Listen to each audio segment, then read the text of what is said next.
Bismillahirrahmanirrahim. Assalamu alaikum, my dear learners. I hope that my this new video finds you fine and full of energy to learn something new from today's lecture. Before we move on, I would like to ask you to subscribe my channel and click the bell icon for regular updates about my videos. Okay, let's start off. This is our today's topic. We shall be talking about the concept of clauses in English grammar. Usually, the students find it a little bit difficult or a little tricky concept. But now, in today's lecture, I shall teach you about the clauses in a very simple way with the help of examples as well as explanations. Let's first define what is a clause. A clause may be defined as a group of words that contains a finite verb. Now, what is a finite verb? The verb which agrees with the subject and shows tense is known as a finite verb. So, a clause contains a finite verb and forms part of a sentence. In simple words, we can say that a clause is such a group of words which has the subject and a finite verb, and it helps to form part of a sentence.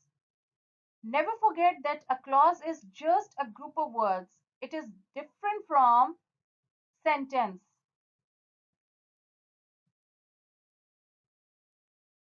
Look at the examples.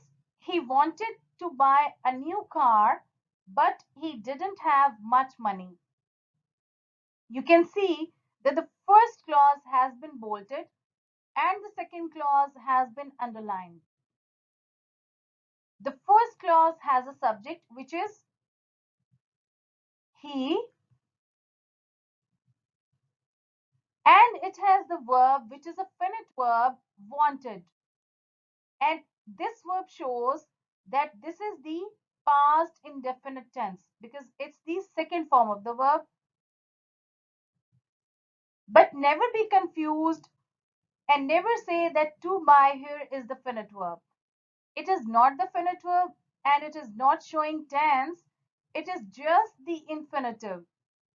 I hope that you know that infinitive is a verb which has to before it.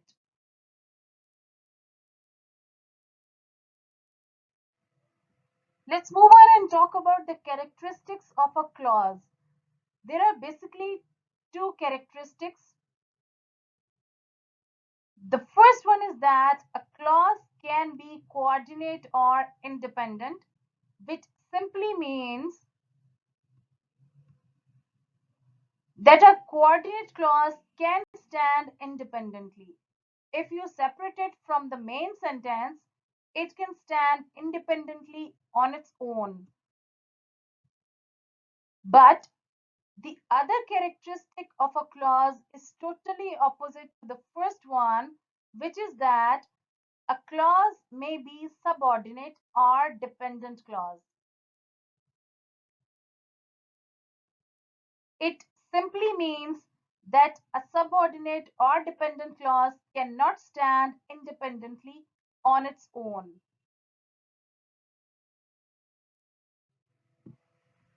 Let's talk about the clauses in a compound sentence.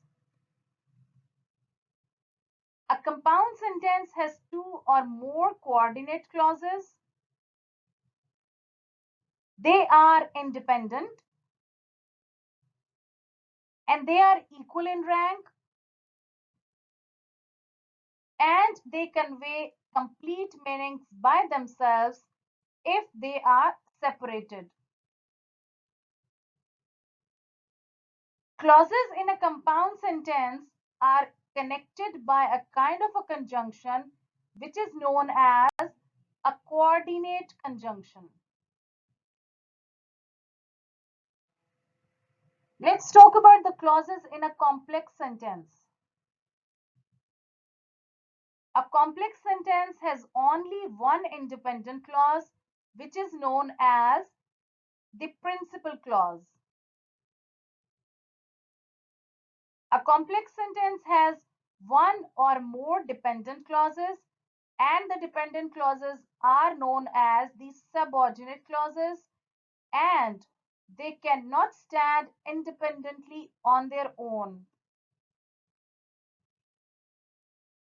And subordinate conjunctions link the principal clause and subordinate clause.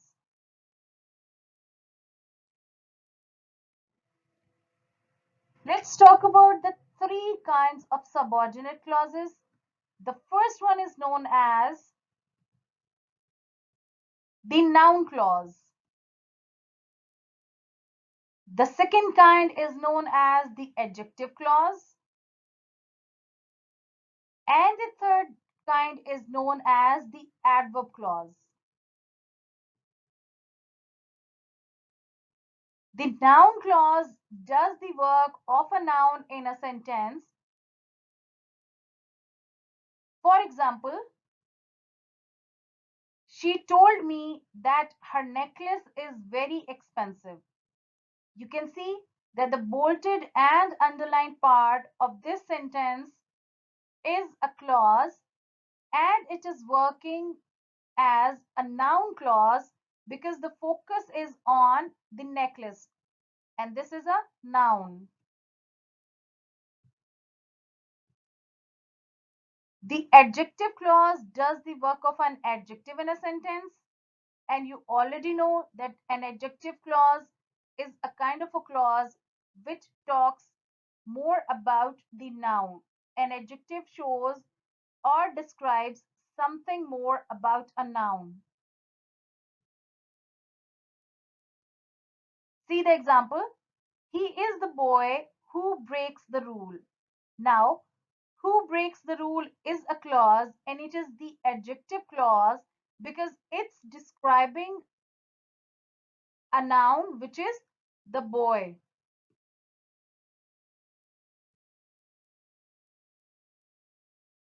The third kind of subordinate clause is the adverb clause, and it does the work of an adverb in a sentence. I hope you know what is an adverb. The adverb adds meaning to the verb. It tells something more about the verb. So, an adverb clause talks something more about the verb.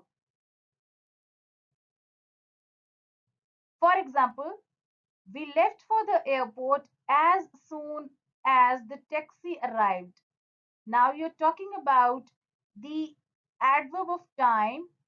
So this clause, as soon as the taxi arrived, is the adverb clause, and it is working as the adverb in this sentence. Thank you so much for watching. Take care. Allah Hafiz.